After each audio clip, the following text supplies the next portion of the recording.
صحيح أهل البيت سلام الله عليهم قالوا احيوا مجالسنا، بس مو نحييها باللهو والطرب والاختلاط بين الرجال والنساء. هيج مجال جاي يسيء إلى أهل البيت سلام الله عليهم وتسيء إلى مذهب أمير المؤمنين سلام الله عليه. أنت أخوي الرادود لما تشوف الكلام وتشوف اللحن مناسب لأهل الطرب والغناء ابتعد عنه. وانتم أحباء الحاضرين لما تشوفون شوفوا تصرفاتكم، شوفوا حركاتكم، شوفوها تناسب مجالس أهل البيت سلام الله عليهم لو ما تناسبها.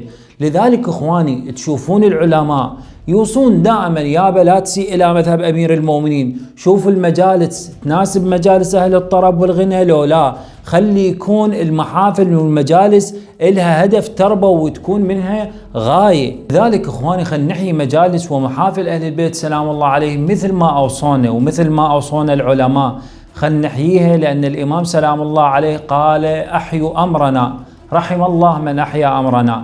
فالإحياء لازم يكون بالصورة الصحيحة اللي وصونا بها أهل البيت سلام الله عليهم.